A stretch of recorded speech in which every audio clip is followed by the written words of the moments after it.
ado, I would like to again thank the Oliver Center for providing the wonderful Raymond.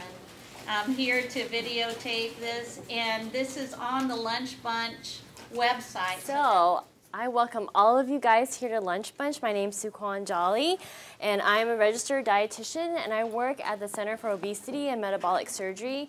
It is a comprehensive clinic for weight management and bariatric surgery located at the town center facility next to Hobby Lobby. So that's where I work. And I picked this topic because I was thinking, July, it's hot outside, foods that are hot. Oh, okay, hot food trends. So that's what we're going to talk about today. So there are many, many food trends going on. And so there's no time in this brief presentation to really cover all of them. So the ones in green, I'm going to highlight those foods particularly, and the 10 trends are actually 10 categories. And so we're going to be talking about fats, coconut fat, avocados, bone broth as a source of protein that's been popular in the media, chia seeds, quinoa, cauliflower, kale, acai, which is a type of fruit, veggie chips, which you see in the supermarket, kombucha tea, which is a fermented food, and then 2 natural derived sweeteners called stevia and monk fruit. So who sets the food trends? Actually, many things set food trends. It's not just the food and restaurant industry like you would think, oh, well, it's Food Network, they set it, or it's, you know, magazines or cookbooks. But actually, there's a lot to do with other industries and pop culture itself. So certain TV shows, you know, they're eating cupcakes on that show, and suddenly it's associated with femininity or power, etc. So food trends can come from TV shows that aren't even about food. It can also come from local and global influences. So if we worry about our environment, we're thinking about local sustainable foods. Or the economy or technology. We also see food trends set by authors of diet books like the paleo diet or the blood type diet. And then, of course, very popular, famous health personalities, whether they're expert or not, that's up to other judgments. Dr. Oz, very popular physician. And then Generation Z, I don't know if you know that term, are those that have been they're born in like the 90s, and so they're now in their 20s. And this generation is one of the most media savvy, of course, that we've ever seen. So if there's a food trend, they disseminate that really quickly through social media. So the trend passes quickly. And then in gray is the health authorities, like myself or any public health agency. And the reason why I grade it is because we just don't have the resources or the glamour to disseminate that information the way that the other industries have. So what makes a food trendy? Well, trend has to do with fashionable. And so just like in clothing fashion is usually set by an elite group. And the fewer people that do it, the more trendy. So as soon as the trend becomes to everyone and everyone's adopting it, it's not trendy anymore. And so foods will pass through trend lives. And so right now, if you think kale's hot, it won't be next year. Once everyone's eating kale, it'll be on to like dandelion greens. And so once we've eaten all the proteins that anyone will eat, it's going to be insects. And so I'll get into that. But I'm just out there that trends pass through phases. And many of the characteristics of trends are just like the things that make clothes trendy. They're weird, they're new, they're exotic, they're ethnic. And then, of course, those global influences, they're a movement towards more natural, less processed, local, seasonal, sustainable. And then most food that are trendy kind of are expensive because, again, an elite group sets it first, and they have the money to buy it first before everyone else can afford it. And then what is interesting and why I'm here is that many food trends have some health benefit.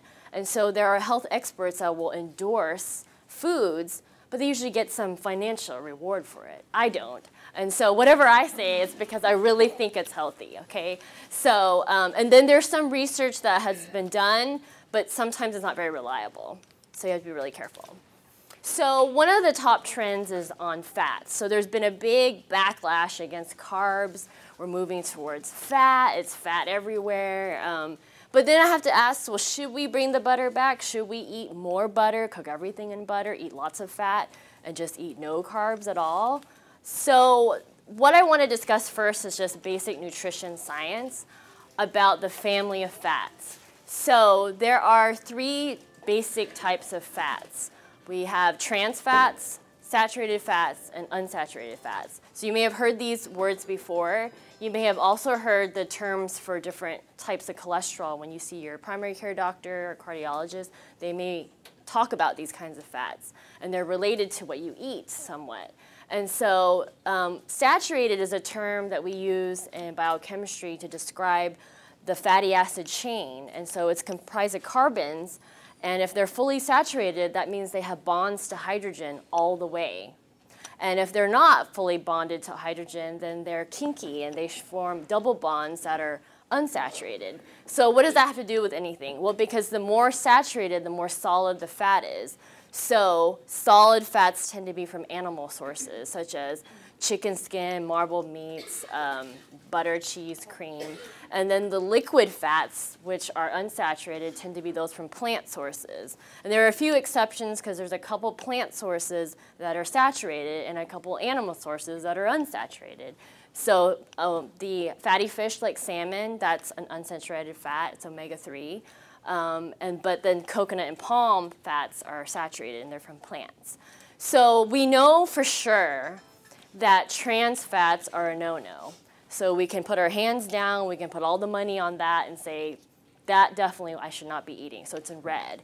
And how do you know you're eating a trans fat? Because it's hydrogenated plant oil. So it's like soybean that is normally unsaturated, it's been hydrogenated and now becomes a solid fat, so that's very useful in baked goods. Donuts are usually fried in trans fat oil. And so you'll see on a food label that it'll say trans fats, but if it's a half a gram or less, they can say 0. So it may actually have like 0.4999, and then they'll say 0. And so if you eat 10 servings of it, you're going to be getting, 5 grams of fat, of trans fat. You don't want that. So again, buzzword is partially hydrogenated. You know that's a trans fat. So again, don't eat those because they raise your LDL, which is the bad cholesterol, and they lower the good cholesterol. So we don't want that. Saturated fats, on the other hand, are yellow because we know they increase LDL, but we're not sure if that actually relates to heart disease in the end. So you have point A, we know that saturated fat raises LDL, but does it go from A to B to A to C? So 2014, it's called a meta-analysis. This is basically analysis of lots of studies, and they cannot seem to find this strong relationship between saturated fat and heart disease. So I'm not saying eat lots of saturated fat, but it's sort of yellow. It's caution, again, you don't need to avoid all saturated fats all the time because saturated fats are also in foods that have other nutrients too. Now we know for sure, again, you can put your money on the green. Unsaturated fats, we know that when you replace trans and saturated fats with unsaturated fat, it's actually good for your cholesterol. It lowers the LDL. So again, if you're replacing some of your saturated and all of your trans with unsaturated, that's a good thing. Now, coconut oil, super hot. It's my #1. I know everyone asks about it. It is a saturated fat, yes. But it's made up of a different kind of triglyceride or fatty acid chain. It's a medium chain. So the long chains are more readily stored as fat. But what's awesome about the medium chain ones is that the body uses them for energy more readily. And so, but then they do these studies on them, and they can't seem to find a huge effect on weight loss. So if you want to use coconut oil, don't expect to be 10 pounds lighter next month. Just use it in moderation if you like, but it's still a saturated fat, so it may affect your LDL. But again, there's also a few things you need to know about coconut oil. It's an oil. It has calories. It's 130 calories a tablespoon. So if you cook with coconut oil, there's no need to go extremely liberal with it because it's just as fatty and caloric as any other oil. It also comes in different forms, like olive oil comes in virgin, extra virgin, and regular. So when you have a virgin press oil, it means that it's the first press. It has more phytonutrients, more antioxidants, so that virgin oil is healthier than a refined one. But it's very expensive, so remember, trendy foods tend to be expensive. So, you know, you're buying a 16-ounce bottle of coconut oil for $8, and you could get maybe a different kind of oil for like 4 or 5. And so your family can be fed, you know, on different oil than coconut. And so I think it's a fabulous tasting oil. I actually don't use coconut oil very much, but I do use coconut flour. We're going to have a recipe today that uses coconut flour. It's made from the dried meats of the coconut fruit. And what they do is you can use it in recipes, but it's very, very absorbent of fluid. And so you don't need very much coconut flour when you're making a recipe with that, as much as regular flour. So another fat, a healthy fat, we know, unsaturated fats are good. It's actually a monounsaturated fat, and it's a great source of several nutrients like potassium and vitamin C. And so the reason why I put this out there is because a lot of restaurants are like pushing, avocado on this and guac on that. But, it's 240 calories a cup.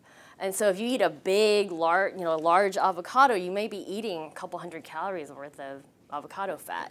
So the serving size is 1/4 of a medium avocado.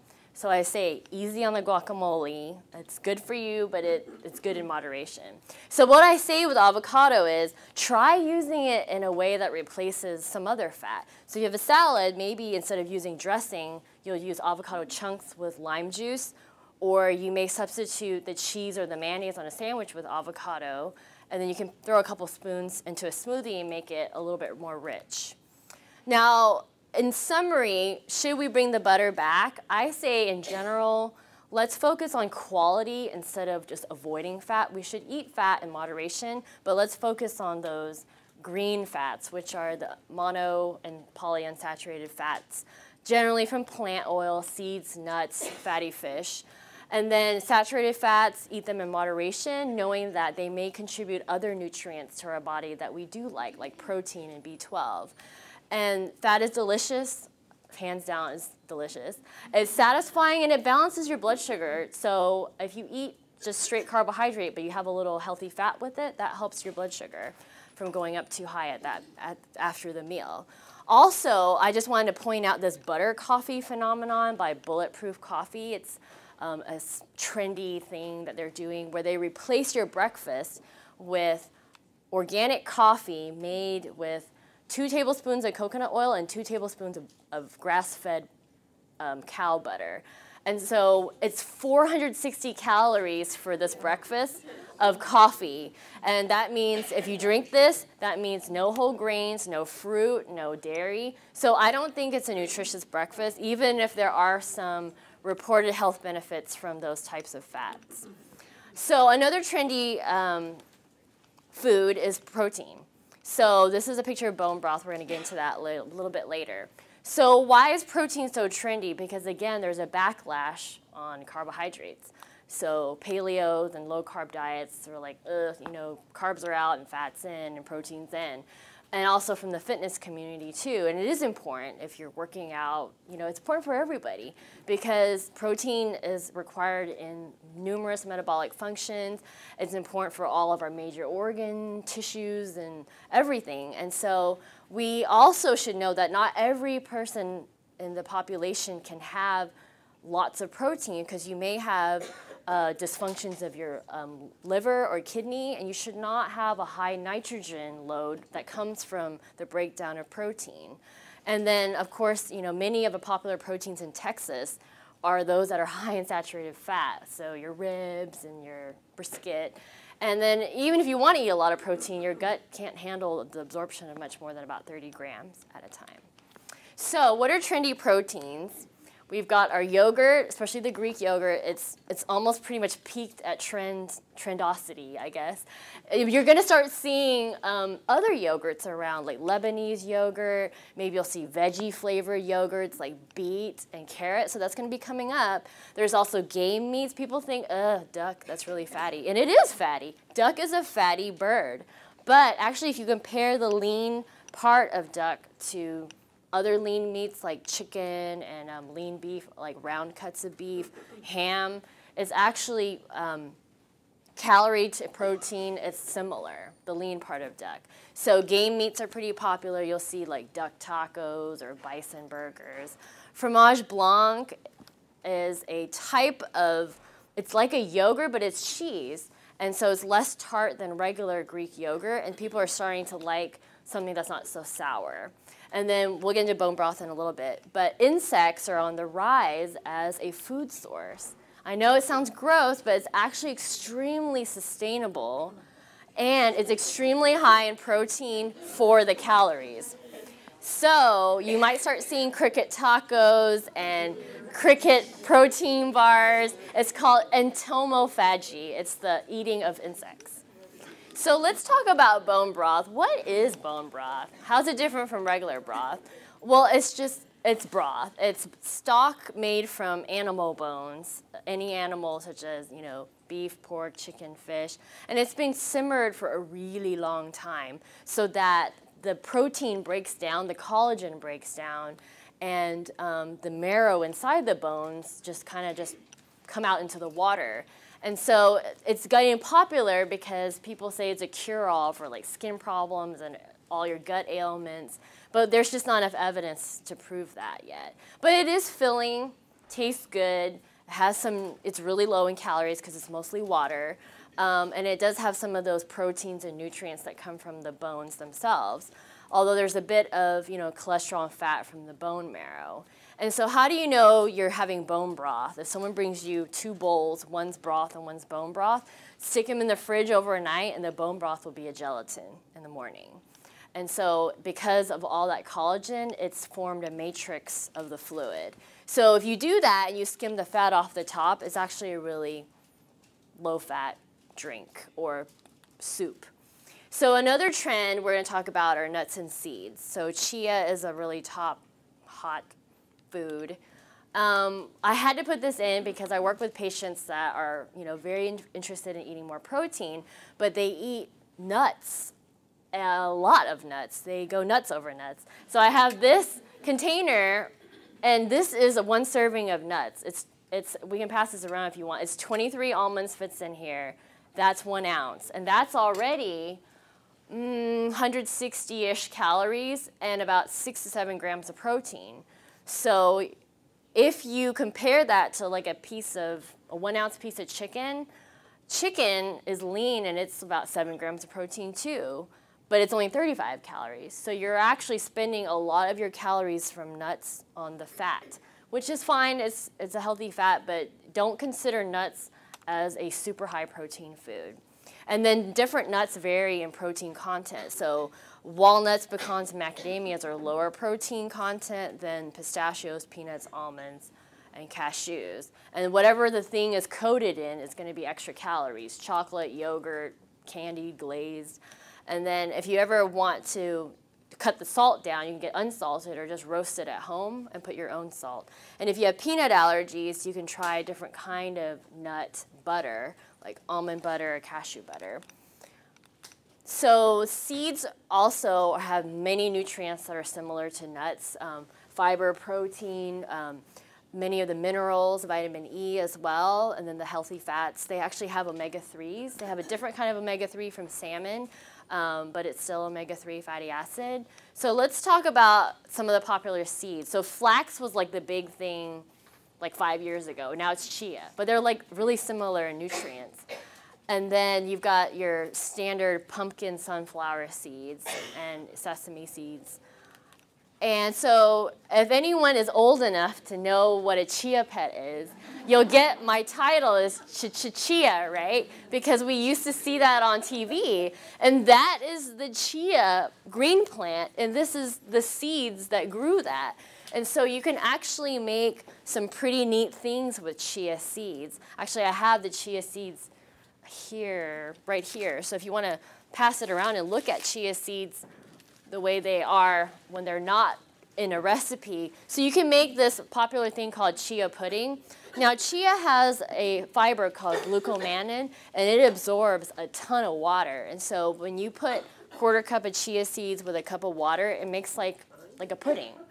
And so you can also add the chia seeds to like smoothies, put it in your oatmeal, sprinkle it on your salads, and then actually create a egg substitute with chia. So if you can't eat eggs because you're allergic, you can take a tablespoon of ground chia seeds and mix it with 3 tablespoons of water, and you have the equivalent in a baked good recipe of 1 egg.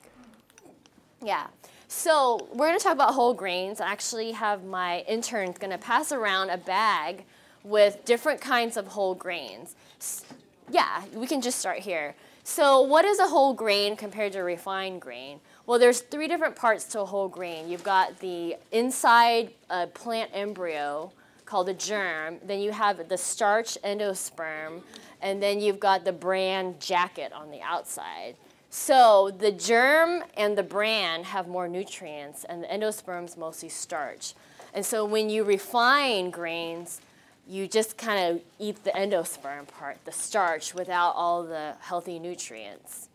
So what are some trendy whole grains in the community? We've got steel-cut oats, which are, I've got an example in that bag. Steel-cut oats are the intact oat groat or kernel that's been sliced a few times. So it takes longer to cook than steamed, flattened old-fashioned oats. But old-fashioned still a whole grain. Quinoa, we'll talk about that. Buckwheat, which is not wheat, it's actually related to the rhubarb plant. And it's the same thing as soba. So if you hear soba noodles, that's buckwheat. It's like Panera has a soba noodle soup. So quinoa is called quinoa, not quinoa or canoe. And so quinoa is actually a South American grain. It's a pseudo-cereal. And it's naturally gluten-free. This is the uncooked. You'll see it passed around. And then the cooked, it looks like couscous when it's cooked. It's actually a complete protein, and it's relatively high in protein. So for people who are vegetarian or they like to eat a plant-based diet, you can get all your amino acids, essential amino acids in quinoa. And so cooking tips, rinse it first or it's going to be bitter. And then cook it just like rice. So 1 cup quinoa, 2 cups water. I usually put a pinch of salt in it. And then it's about 20 minutes to cook. And so you can use it just like rice. So another trend we're going to talk about are trendy vegetables that replace starches. Because again, people are moving away from eating very starchy meals, which I don't think is a bad idea, because in America we tend to eat huge portions of starch. And so if we can find ways to increase our vegetable intake, then that's great. So the 4 different vegetables I was going to mention are cauliflower, spaghetti squash, zucchini, and shiitake.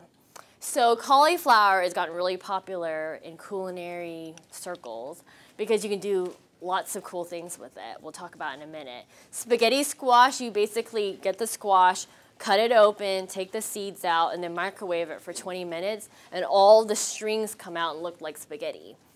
It's great. You can just put sauce on it or do just like a light olive oil, vinaigrette with it. Zucchini can be sliced thin, and then it substitutes the lasagna noodle. So that's another way to make vegetarian lasagna. Shiitake is a very interesting food. It comes from the Japanese konjac yam root, and this carbohydrate is completely indigestible by the human gut. So you're eating this noodle, and it has 0 calories, 0 carbohydrates, 0. So if you find it, it's sort of it's like a wonder food for people that want to eat noodles, but they don't want the calories from them. So what about cauliflower? Love this picture because that's exactly my favorite way to eat it. Is you can make a cauliflower steak by slicing it. If you had the cauliflower like a head, you slice it down the middle, and those center 2-3 slices are like a flat steak, and then you sear it or you roast it with olive oil until it gets that nice caramelized crunch on it.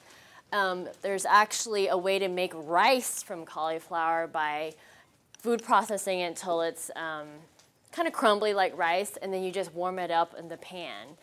And you also can make cauliflower mashed potatoes by, again, using cooked, steamed cauliflower. The key is to drain that cauliflower extremely well so that there's not a lot of extra moisture. And then I usually put a dab of reduced fat cream cheese in the food processor, and it's perfection. Tastes just like mashed potatoes. Then the crust, you can make like a faux crust, pizza crust, using cauliflower, again, the food processor, adding a couple ingredients like mozzarella cheese and some egg, pressing it into the pan, and then you bake it before you add the toppings. So what are the next trend we're going to talk about are, again, vegetables, but we're talking about the leafy vegetables now. So again, this is the big kale trend, which I think kale's starting to peak in trend. It's probably going to be something else now. But there are a lot of different power greens or leafy greens that are full of antioxidants, fiber, vitamin K, vitamin C. So the southern greens are like kale, mustard greens, collard greens, turnip greens.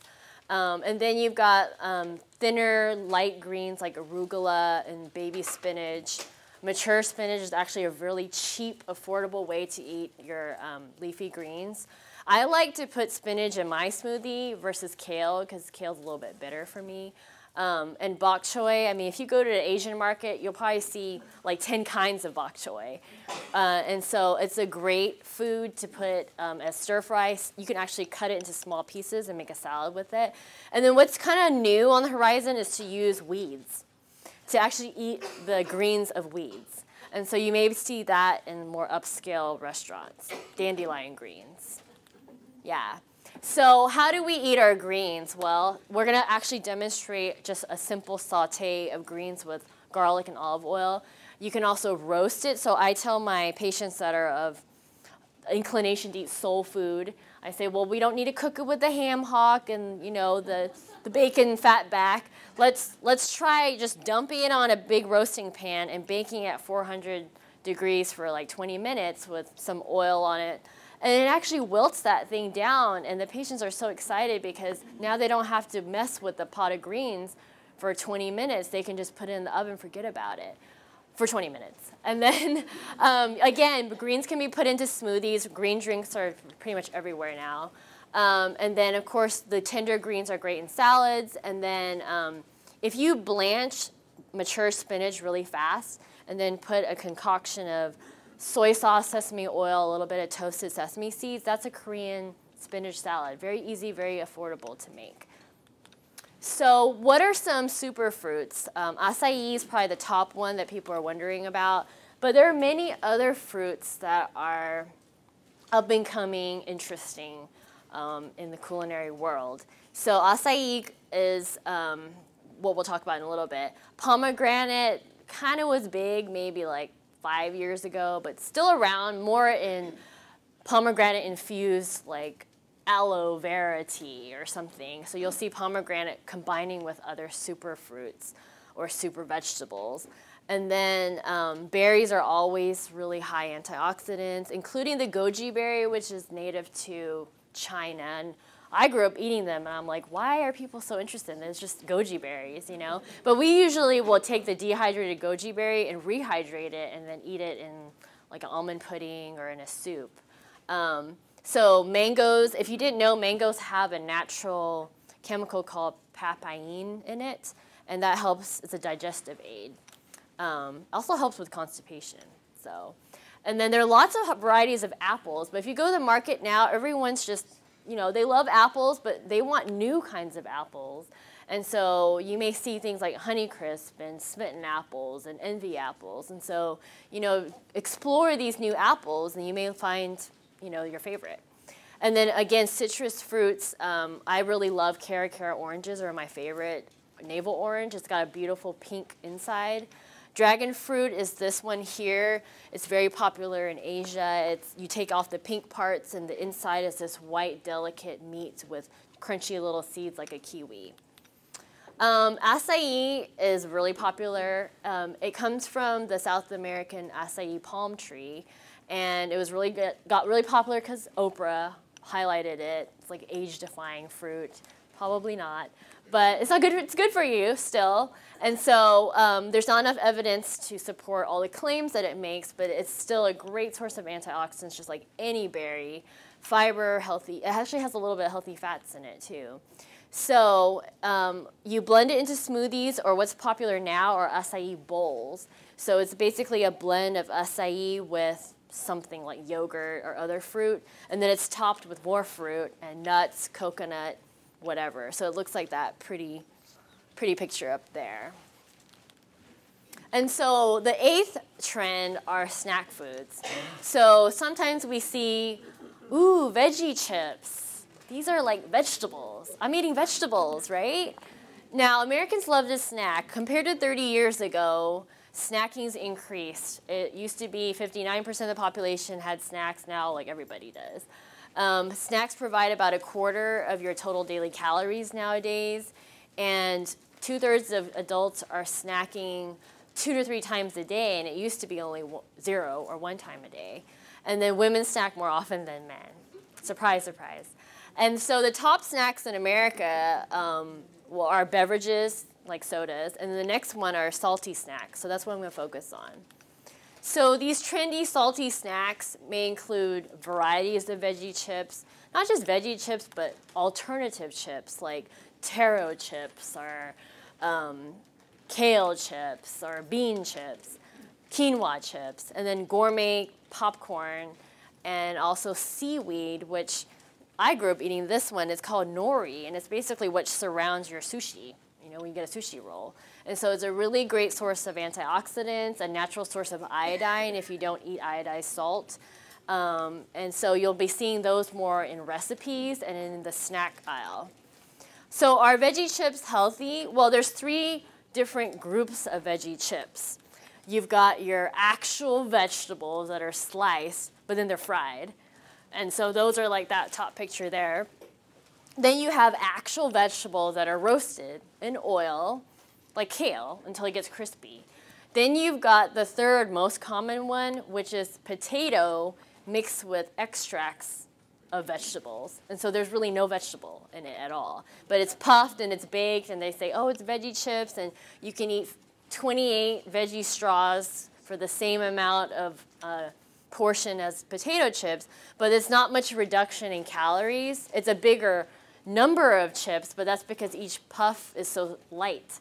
And so, you know, you're saving maybe 30, 40 calories. So puff chips are not the same as eating vegetables. So I hate to deflate that.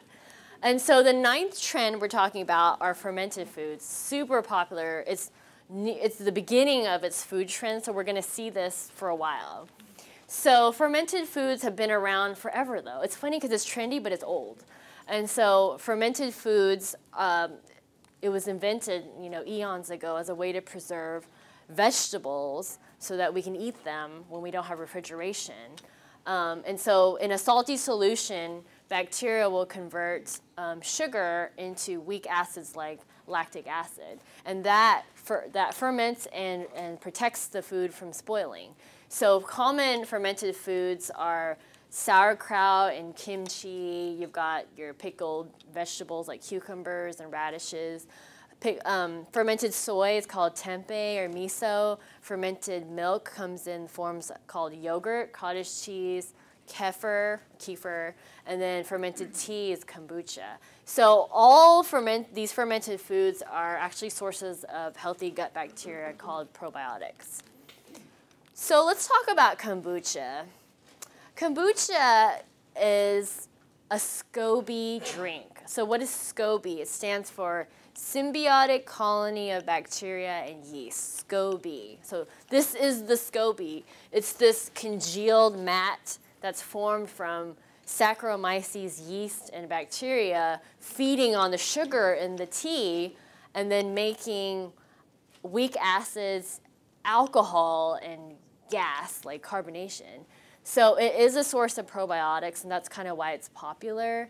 And it has some B vitamins, and I think it's kind of like, it's neat because it's like slightly alcoholic, which if you are concerned about the alcohol content, then you probably don't want all of the members of your family drinking it, like children. And so it gets fizzy because of the gas that naturally is produced by the SCOBY. And so if you bottle it, you get like kind of like a natural soda. It's kind of neat. And but there are known adverse effects from excessive kombucha consumption, such as acidosis, because it's got acid in it, liver and kidney toxicity, and it's not for those with a bad immune system. So if you're elderly, or you've got HIV, or if you're pregnant, or you're a small young child, then you probably don't want to drink this. So number 10 is a hot topic. It's on sweeteners. So there are many trendy sweeteners. I'm highlighting these 4. First one is stevia. It comes from a South American bush. The leaves are naturally sweet, and there's no calories in this sweetener. There's also this South Asian monk fruit, and this also does not have calories, and it comes from the fruit. And then you've got maple syrup, which everybody knows maple trees make maple syrup, but you'll see more recipes, more interest in maple syrup because of effects on the bee population, so less honey, more maple syrup. And then agave comes from like a Mexican succulent plant. Looks kind of like a cactus. So a lot of times you hear this in the diabetic community because it doesn't raise your sugar as much as regular sugar because it's fructose based. But again, it's very, very sweet, and it's more calories per spoon than regular sugar. So it's not free license to consume lots of it either. Sweeteners, lots of debates. These are 4 claims I hear my patients saying, everybody saying. So claim number 1 is that sweeteners are worse for you than sugar. I would say that sugar, we know, affects your blood lipids. It also affects the deposition of fat on the body, because if you eat a high sugar diet, you'll have high triglycerides. And so we know that if you eat too much sugar, it's not good for you. But actually, most artificial sweeteners are considered safe up to about 20 tabletop packets, like little packets that you see in the restaurant. 20 of those a day, and it's pretty safe. And that's based on like over 100 safety studies. Claim 2, they make you gain weight. Well, there's still not enough evidence to prove that. And so, you know, there's more research that's going to be coming out, but for now, as dietitians, we're not saying to just avoid all of them, because some people use them appropriately and lose weight on artificial sweeteners or non-nutritive sweeteners. They give you cancer. Well, in rat studies, some of the artificial sweeteners had some results of that, but the development of cancer in those animals are different from the development of cancer in humans. And then in those rare studies with humans, they're the type of study that is not causal. You cannot make a cause and effect relationship on population studies. So even if they find some increased risk in humans, that type of study is not enough to say that it's a cause. And so the 4th claim is that new natural sweeteners, so like the stevia and the monk fruit, oh, they're way safer than the artificial ones like aspartame and saccharin, when actually the packet limit on stevia is 9 compared to 20. And so, and it's yeah, and so, you know, you may drink maybe, you know, 10 you know, packets a day and you're already over. And that's not hard to do when you drink like iced tea. So it's not been adequately tested for cancer. All they found is that there's some breakage in DNA in rats. And so, yeah, it's out there in the market already. So I'm not saying that it's unsafe. I'm not saying that, you know, you need to just throw away all the stevia you have. But just be careful about what you hear, because it's not always accurate. And then they don't even have an upper limit on the monk fruit, because while it's been used in China for lots of years, but they just don't have the evidence to set an upper limit yet. So my last teaching slide is on this topic of food trends. In general, do we really want to jump on every bandwagon of food trend? You know, I think we should question the trend, because most food trends are not appropriate for everyone to eat, and they certainly aren't appropriate in excess. And if you are going to experiment with food trends, you probably will be safe with fruits and vegetable trends like acai or quinoa. I mean, it's a plant-based, in moderation, the grains, and then the fruits and vegetables, probably you can have more of those because they have more antioxidants and they're lower calorie too. But principles of weight control are still portion size awareness and reducing calorie intake. So if you eat a food trend and expect a weight loss, you need to ask, are you following the appropriate principles of weight loss, which are portions, energy balance with activity. Now, reliable health advice is usually almost always evidence-based. At least it's the best evidence that we can find. So if you want to know good nutrition, it's usually not from a popular source. It's from authoritative source. And so study it out before you try any food trends. So I'm going to switch gears in the last 10 minutes or so to cooking. So the first thing we're going to make is the quinoa dish. So I got to turn this on. Okay. Start. So this is not my device, so I'm kind of still getting used to it. And I apologize for the background noise. But what I have here is some cooked quinoa. So cooked quinoa, I cooked it in the rice cooker actually. And so it fluffs up just like rice, like this. And what we're gonna do is we're just gonna saute some greens, some baby greens, and then incorporate that in with it. So I have some minced garlic here. So if you don't like garlic, I apologize. It's gonna smell. And we're just going to heat up this pan. Actually, if you don't mind, I have to put on my apron because I don't want to get any oil on the clothes.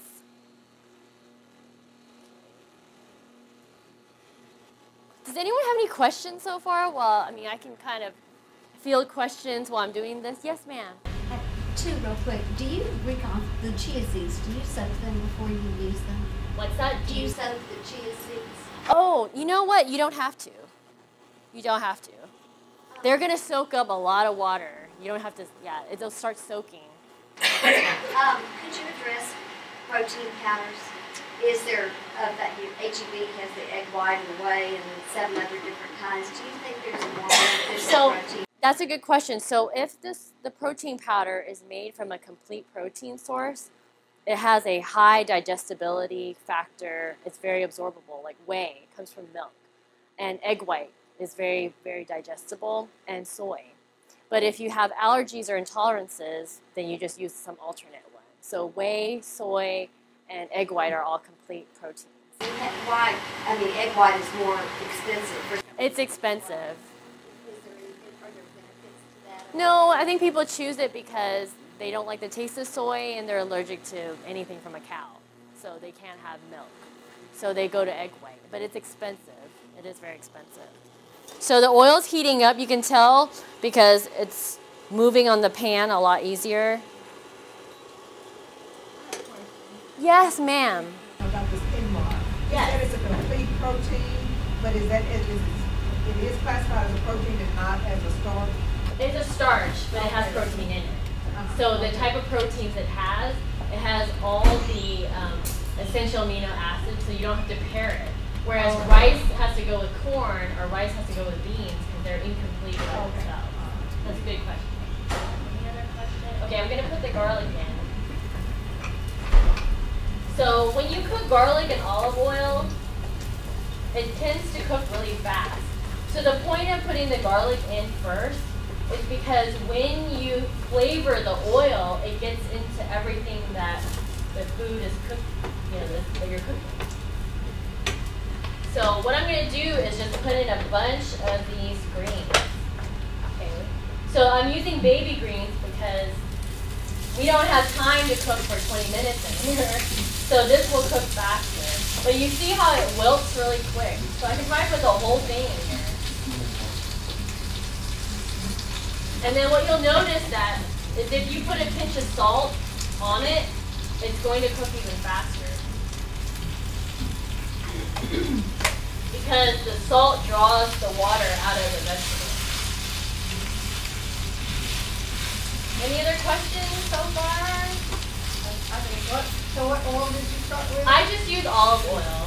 Okay. Yeah. I didn't bring the coconut oil. Now sometimes, you know, the vegetable will need a little bit more oil, but if you wait a little bit, when the liquid starts to come out, it'll moisten the bottom of the pan, so you may not need more oil after all. So you see how it's like, it's really cooking fast. So if you come home from work or whatever you're doing and you really want to eat vegetables and you think, oh, not another salad. Wanted salads last year, right? Then you can just throw the greens on the pan and they're like done in like 2 minutes. So look how much that's cooked in just a minute. So it's done, it's pretty much done. Okay. Can you unplug that? Because like I don't, this is not mine, so I don't even know how to turn it off. She's my friend. But okay. So now we're done with it. So it's got all that. If I had put more olive oil, you'd have more of a dressing. Okay, now I don't have to scream. It's not so funny. So we've got this beautiful, I mean, that was a whole container of greens. And then what we do is we want a little bit of moisture. So if we think it's, you know, you want it a little bit more, you know, decadent, we might put a little more oil because the quinoa doesn't have any oil on it. And then we squeeze a lovely fresh lemon. Make sure there's no seeds in that. So that's just right over the top of that. And then, for more decadence, cheese, right? So everything's better with a little shredded Parmesan like that. It smells really good. And fresh pepper. And for the, you know, food trend, right, seeds, we've got sunflower seeds right over that. So if you want a different color seed, and you know, so because the quinoa's kind of buff colored and the seeds are too, you might try something that has more color to it. But anyway, this is just a quick dish. We just made it in like 2 minutes. Now, if you made the quinoa in advance, then you know it would be that much faster. But it does cook like rice. So that is that dish there. Yes, ma'am. So that is your protein. So that's a complete. Yeah. If you wanted to eat, if you want to eat vegetarian and have all your, you know, it's not a high source of protein. So maybe you want to put some chicken with it or. But if you have renal disease and you're trying to cut down on the protein, that's enough to sustain whatever you're. We actually have some renal experts here. So what is the normal protein intake for just a normal person, kidney disease or not? It depends on your. Yeah, it depends on like your, you know, if you're a heavier person, you may have higher protein needs, your kidney function. So it's hard to say, but you can always ask your favorite dietitian and she'll figure it out. So, okay. So before we do dessert, we have to do a snack, right? So my assistant made air pop popcorn in a paper bag. So what we did, we just popped it and it's still hot. And so what we could do is we could, I'm not going to do it right now, but if you heat up olive oil in the pan and then you put the rosemary, this is actually Blair's rosemary right here. My friend Blair, she gave this to me a while ago and I dried it. So you would just put the rosemary right into the oil, imagine that, and you would infuse the oil with the rosemary and then you would pour it over the popcorn and then you would add a little bit of Parmesan cheese and a little bit of salt. And then you shake it like this, and then your whole family can be enjoying like a fancy gourmet popcorn for like pennies. But what I'm doing right now is to show you that if you just want standard popcorn, then you air pop it, and if you don't want to eat too much fat, even though we talked about fat earlier, this is my favorite friend for popcorn. You just spray it. You keep spraying it, you keep shaking it, you keep spraying it and shaking it, and you get the point, right? And by the end of it, if you put a little bit of salt on it, it would taste better with the rosemary. If you put a little salt on it or cheese, Parmesan. Oh, I'm sorry. This is just your standard. This is canola. Yes, you can use olive. You can. It doesn't matter. A canola cooking spray, and then you can put the cheese over it. So if we don't have the time to infuse the oil, we can, and we're just too lazy to get real rosemary. We can get the McCormick. It's fine. So you can just throw this in here, and then you shake, and you eat. So very fun way to engage kids, grandkids in eating popcorn, which is a whole grain, and it's by itself it's about under 100 calories for 3 cups. So our last thing we're going to make is a dessert. So since I don't have an oven in here, I'm doing a no-bake recipe.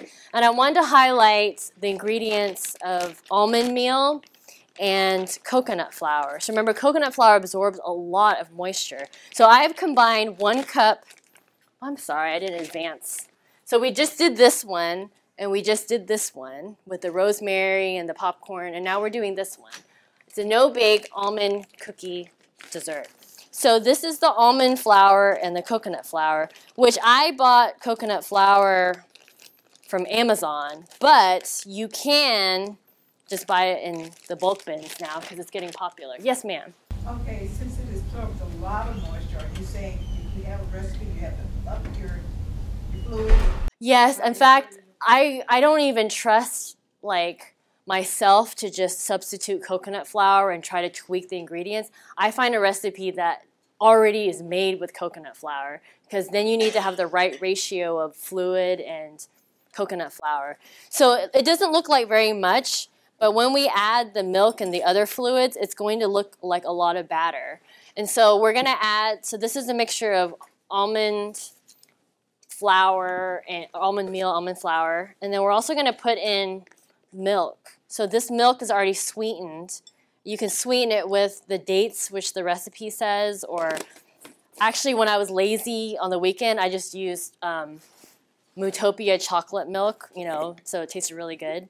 And because that's actually not that much sugar in that. This is just unsweetened little thing of applesauce, so it goes right into here.